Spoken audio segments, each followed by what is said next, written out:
All right, here I was working on a 2020 Buick Encore, and I'm making this video for anyone who finds themselves in this situation as I am, or who has the same problem. Basically, it's setting a code for brake sponginess, and it could happen for any reason. Either it starts leaking from like a caliper or a brake line, or bad master cylinder. But it happened to me because I was trying to do like a normal brake flush by just letting the bleeders drip brake fluid and then just flush out.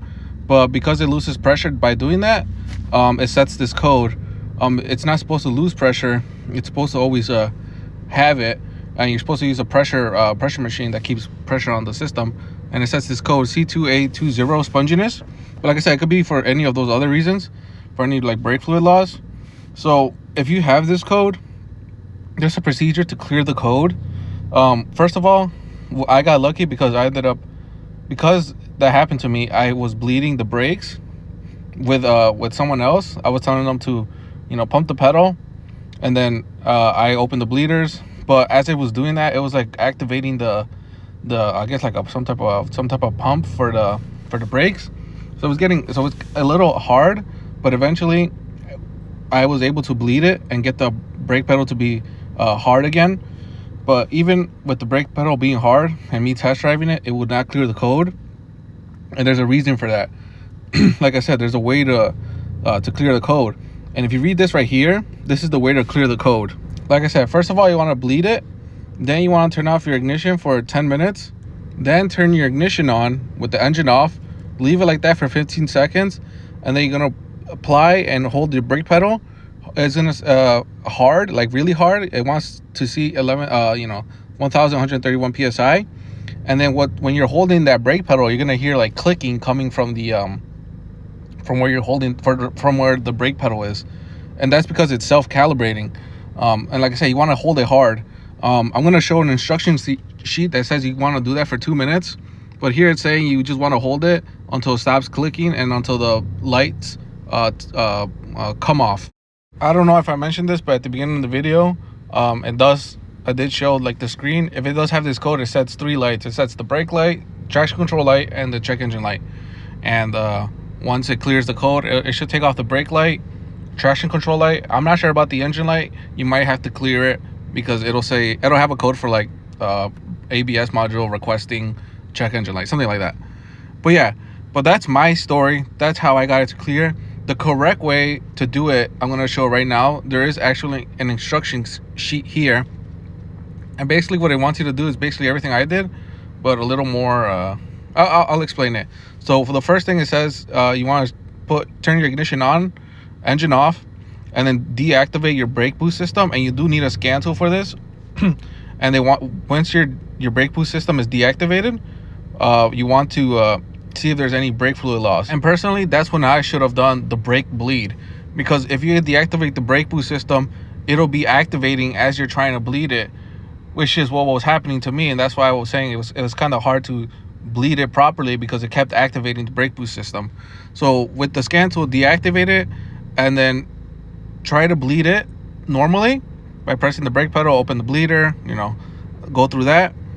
And then once it feels hard, you can get out of that test and then go on to the next thing. Here it says number 4, apply the brake pedal more than 2 times.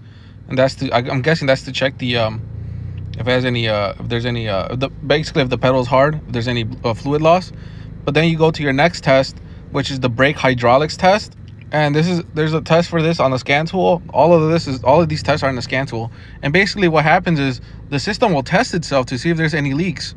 And here are like the values that it showed when the test was finished, which basically meant it passed. I'm not really sure what these values mean, but when the test was done, it said it passed. And because it passed, it gave me these values. And then once it passed, you can go on to your next test. But if it did not pass, then what you have to do is you have to do the hydraulic brake system bleeding procedure with a pressure tester.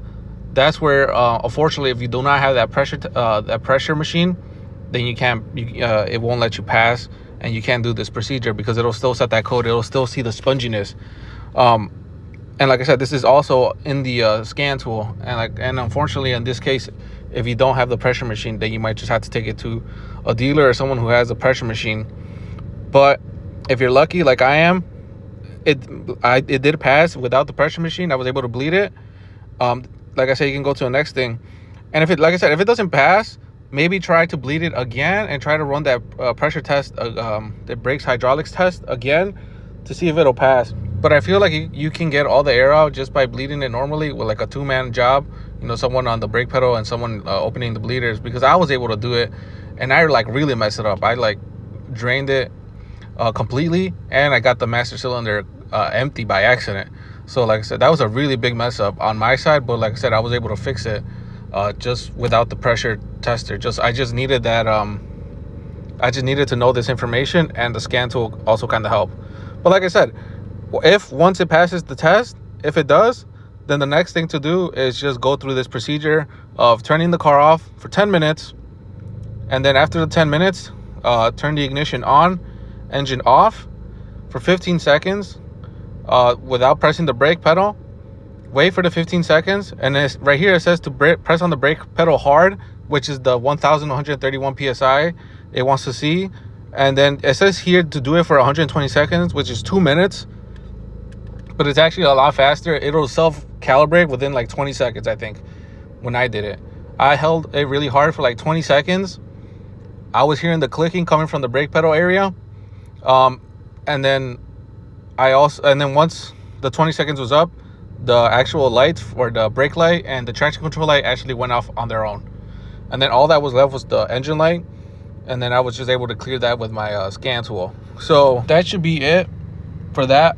If you read down here, if after all that your code still comes back, then you probably just have a bad master cylinder, which is very uncommon, but it is possible. So sorry for the bad video. I said everything I kind of said was jumbled up, but I would really listen to the last part of it where I start showing these instructions. That's where you really want to pay attention to. The first part of the video I was kind of more explaining my story. But if you're really going to do this procedure, do the last part of it where I show these instructions, because that's the actual way you want to do this correctly. But yeah, if you have any questions, please let me know. Write it down in the comments. I'll get to you as soon as possible. And if this does happen to you too, please write it down in the comments so we can know your situation and people can maybe benefit from it and get it'll be helpful too. So yeah.